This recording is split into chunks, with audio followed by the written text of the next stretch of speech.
everyone, today I've got a 2017 Honda CR-V Touring. This is the new model. This is totally redesigned for 2017. I think it looks way better than some of the older models. You might have seen the 2013 one that my family had. Yep. And yeah. Anyway, this is nice. It's in this sort of maroon color, burgundy. It's got these crazy wheels. I mean, seriously, what were they thinking when they made these? I think they look fine, but maybe they're just a little bit much. They are 18 inches. They're Hankook Kinder GTs. I'm pretty sure that they're all seasons, but they're big, which I think is kind of crazy. Anyway, I'm in a nice quiet spot, so this is the key for the 2017 models. It's the kind that we've seen on the Accord and Civic and pretty much every other Honda model. Anyway, we're going to unlock it. Oh, one thing worth mentioning is that this car has a remote start. That's what remote start. That's what I was looking for. So with the car locked, you can hold down this button.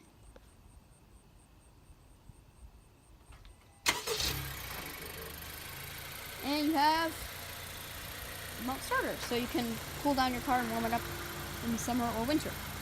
Then turn it off, hold again, and it shuts off. So yeah, pretty cool. Really nice looking headlights.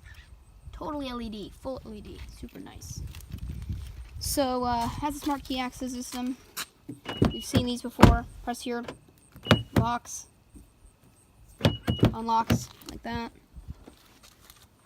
Driver memory here, 2-person, 1 or 2. I'll show you how this works. So right, I have key number 1, so we set it to number 2. Let's say we leave. I'm gonna lock the car, and then driver 2 comes up, unlocks the car, seat moves to the recorder position. So that's nice. It has a gray perforated leather. I don't think it's real leather, but it's pretty nice. Faux wood, but again, looks pretty nice, feels pretty nice. Nice cushy here. Everything's pretty soft. Much higher quality than the other CR-V, which was still pretty high quality, but this is just a bit better. Anyway, this has the the LED gauge cluster like the Civic has, and yeah. So all you have to do is keep the key in the car. On the brake, press here, and it starts right up.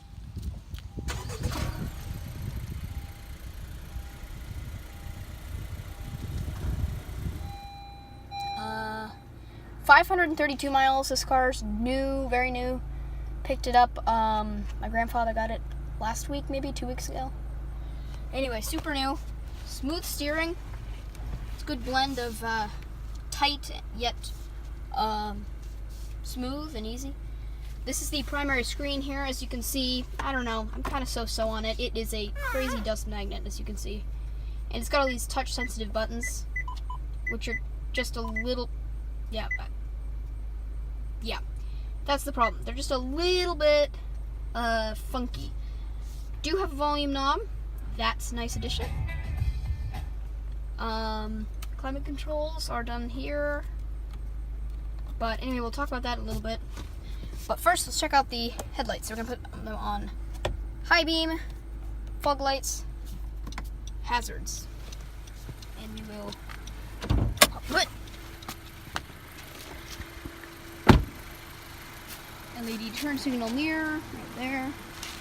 Honda got rid of their lane watch for 2017. I don't know why they'd ever do that.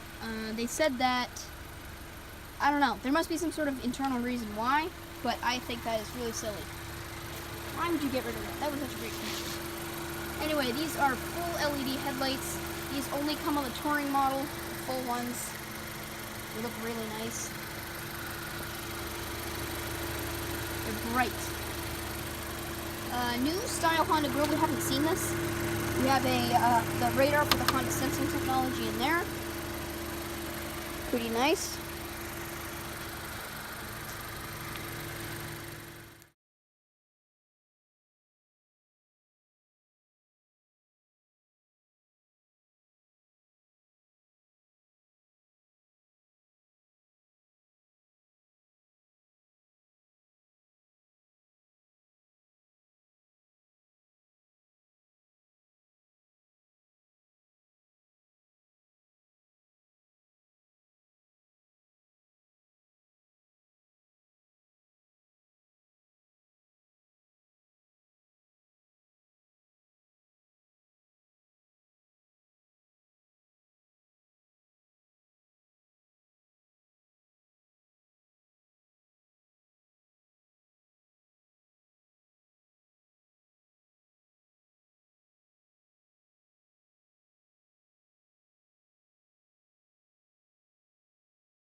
Mirrors, they fold in. Not that well though, they don't really fold in that far.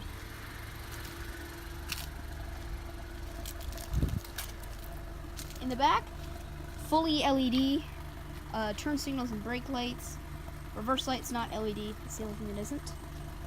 Got a backup camera, all-wheel drive, as I said. I think I said that, at least touring model.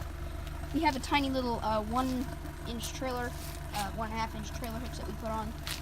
Chrome exhaust tips, dual. And it does take, capless fuel system does take regular gas. So, let's hop back inside. Let's turn this stuff off. There you go. And so let's talk a little bit more about the infotainment system that we have here. So, as I said, touch sensitive buttons, climate control screen. You've got a electronic parking brake with a brake hold function, as you can see. And the nice thing is, if you try and take it off, please depress the brake pedal to release the parking brake. It speaks to you, which is really kind of nice because these things are the fiddliest things in the world, trying to get them to go on and off. And it's nice because my grandfather sometimes may not understand how this works because this is all very new technology. But you have your econ mode over here. That's something that we've seen pretty often. We have a reverse camera like that. We've got 3 modes, top down, like that, vertical, and then sort of a wide angle view. You can turn off the rear cross traffic alert, which this car has. Speaking of the safety systems, this car has all of the available Honda sensing technologies. In this case, we have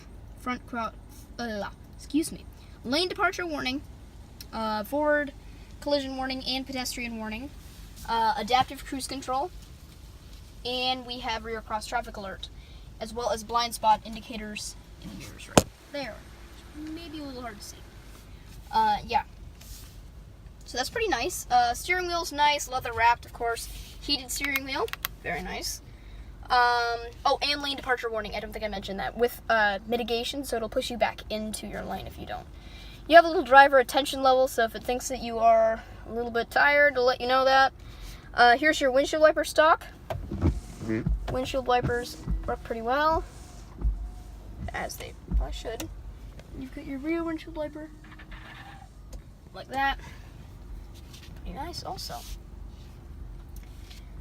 Yeah, here's your auto-dimming rearview mirror. Got a little mirror and a place to put your sunglasses. 3 garage home link. These are the light style that they've been using since like 2002 or something. I remember we had a 2002 Honda Odyssey way back when, and they had this style of light. Anyway, it's kind of nice. You do have a sunroof or moonroof, whatever way you think it is called. We have a little thing open there, so you can. That's an aftermarket add-on, so you can sort of close it, have some air, but it doesn't rain. It's open. It's not the most wide opening thing. And then you do have a tilt mode, just like that. Climate control. Click climate, and you can control your climate, your different zones, and whatsoever. Let's go to map. And this is a Garmin-based navigation. If you've ever seen any kind of the Garmin line of navigations, this will look incredibly familiar. The sort of where to sort of function is really easy. It's nice big buttons to use, which is nice. So if you want to navigate to wherever you want, go to the Co-op Service Center, click go, and that'll navigate you there pretty well. It does do a pretty good job. It's not the best system in the world, but it does a pretty good job. Please drive to highlighted route. Yeah, that's not the greatest, oh, no, this is the issue. The greatest navigation function in the world, but it works pretty well, and I just lost the screen. Oh dear, okay, what? There we go. Anyway, go ahead and close that out if we can. Yeah, just like that. We've got our audio, and we've got satellite radio, of course. whatnot. I think there's a little bit too many buttons here for some people. I mean, there's just a lot going on. You've got your source buttons here. Luckily, it does combine everything into one, so FM, AM, Sirius, there's no radio, and then media, it's just audio, which is nice. Phone, if you have a phone paired, we don't have a phone paired. And then home, it is an Android-based system, if I mentioned that or not. It has the Honda Link, so you can control that with your phone or whatever. Which will give you a bunch of different things. I might make a video about the Honda Link later on. But anyway, here, this is sort of your home screen, audio info, Honda Link. You've got app list, which is, you got a browser, which can be run off of your phone that is paired, but it does lock out when you drive.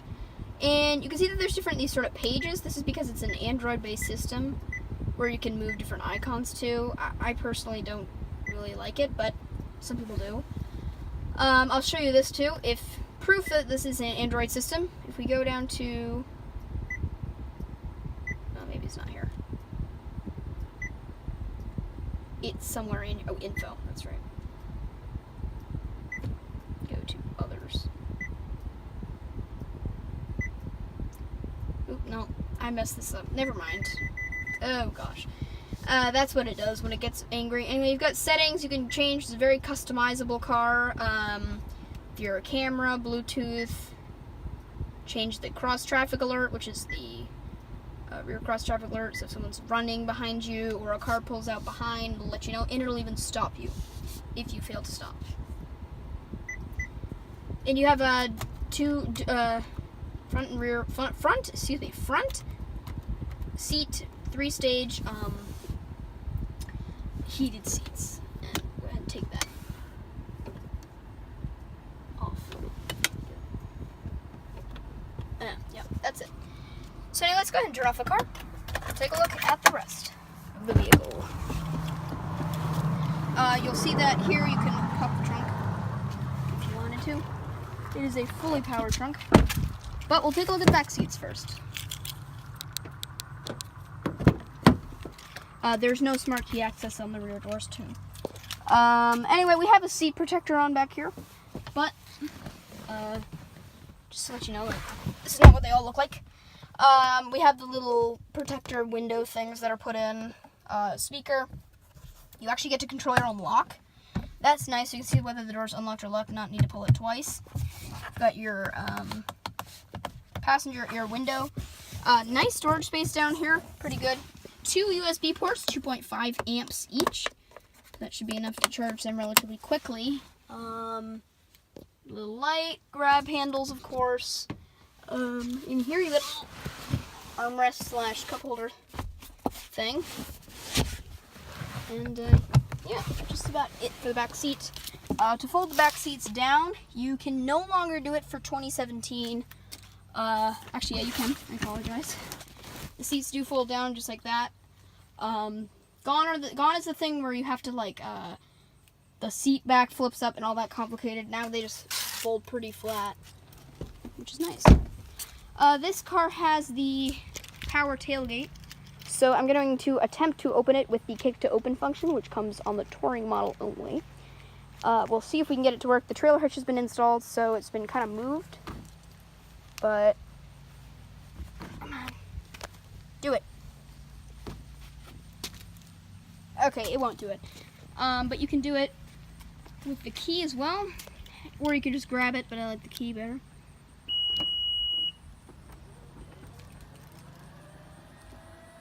Very nice. You can fold down the seats here, the other seat, just so you can see, like that. You have a cargo protector, which you can pull down there. The CR-V is I think it's kind of a strange shape. It's very deep and tall, but as far as actual length goes, it's not that big. It's a lot shorter than you think, but it still holds a pretty good amount of stuff. We have this sort of thing installed. Got a whatever this is, so stuff doesn't fall out, I guess, when you open the trunk. And just press there and it'll close. And it is one of those the smart key function, just like the Volvo does. So if you lock the car and you keep this in your pocket, you can get it in your pocket. You can just pull and it'll open. It's a little bit on the slow side. It's definitely better than some of the Toyota models, which is really, really seriously slow. And then to lock it, there's a little button under here. It's a separate button. You press that and it'll lock it, just like we have on our Volvo. So yeah, anyway, that's pretty much it. I just wanted to make a quick little review. It's probably not the most in-depth. Not a real expert on a lot of Hondas. But, yeah. I'll be making a series of videos about this car, showing you how to do things and a few other things. But, anyway, thanks for watching, and I'll see you later.